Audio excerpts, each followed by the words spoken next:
So thanks for being here. Clearly we made it known very early that our first off-season priority was to make sure we got Terry under a long-term deal. We did that as expeditiously as we could based on when the season ended, pre-draft. So we worked through the weekend and got it done as fast as possible so he can go find some sunshine in Palm Springs. So with that, we will open it up to questions. Was there ever a doubt that this was going to happen today in your mind? It was certainly a hope. You never know when there are negotiations how they go. You don't want to take anything for granted, but I think it's kind of obvious that both sides want this to happen, and we're in a good place. I'm really happy. It's just a great situation. So I don't know if there was necessarily doubts, but you just you go in those things, you just don't know. But like I said, I think both sides were really wanting to get it done. Coach? Brooke Olsendam, CSN. What does it mean to have the support of your players right after this? Some of your players have come out and said really nice things about you and what you've been able to do. What does it mean to have that? It's very, it's touching, I guess. It's you spend 8 months together, and a season can be a long grind. And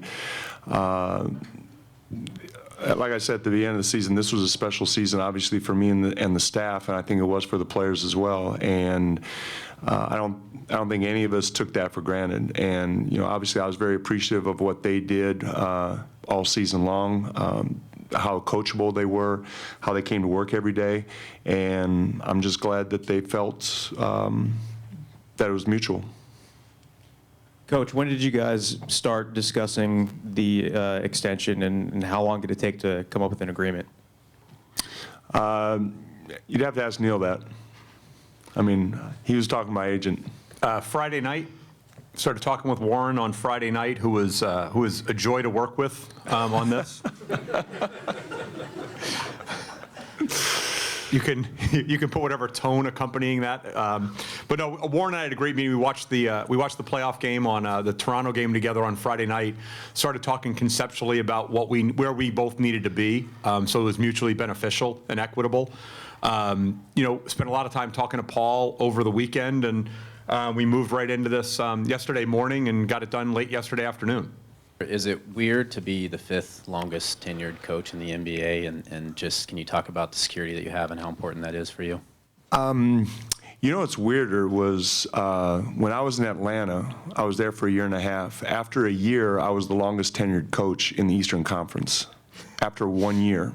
So tenure in the NBA obviously is relative, but if you'd told me 4 years ago that I'd be here 4 years later signing a deal, I would have been ecstatic and probably a little surprised in this profession. So it wouldn't have happened without all the players coming through here, and obviously the culture that Neil established here and that we were able to continue. So continuity and tenure in this league is never taken for granted. Neil, what do you like that Terry has done here? Well, it's interesting, Jace. The hardest thing, I think, is to be in a situation where you have both development and success. I think a lot of times it becomes one or the other, and I think sometimes, development becomes a victim of the success you're having on the court. And I think and this is a testament not just to Terry, but the whole staff and the culture that they've built in terms of where the priorities lie. Even when we were in a mode, the last 2 seasons prior to this one, where expectations were high, we had a veteran group, it didn't stop or impede the development of guys like Myers and CJ and Allen and Will Barton. And I think finding a coach with the versatility to not just manage a game, prepare a team to play, have relationships with veteran players and motivate that group, but to also behind the scenes be developing guys so you can build the infrastructure of your organization. I think, it speaks to partnership. Terry's been a great partner with us as far as the front office and understanding the organizational goals on a year-to-year basis.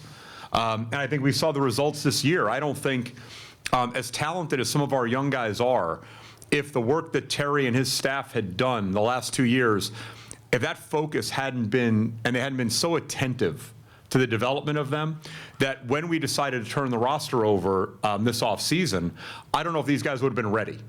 And I think that's the most important thing, is we know every night we're ready to compete. Our team has the best chance to win relative to the talent we have on the floor. and that our guys are getting better. And it's why we were able as a front office to maybe take some decisions that back in July when we all sat in this theater were being questioned, and they've panned out. And a lot of that is due to the system Terry put those guys in, how he empowered them, how they worked every day to get better. So we tried to find guys that had a ceiling, and I think under Terry and his leadership with his staff, they have the best opportunity to reach that ceiling. And you know what, before you ask that question, I would like to piggyback on that because obviously this past season in particular, but throughout our 4 years, development of our young guys has been a priority from day one. You know, going back to my first year when we had 5 rookies and a very young roster as well. But Jay Triano, Nate Tibbetts, David Vanderpool, Dale Osborne, Jim Moran, John Yim, who's our video guy who's out on the court, all these guys, the development that's been done, and I'm very proud to lead that group, but they deserve the lion's share of the credit for the development that's gone on here because they're out there, they enjoy working with the players respect them, they have a great work ethic, they're on the court, and this wouldn't happen without a great staff.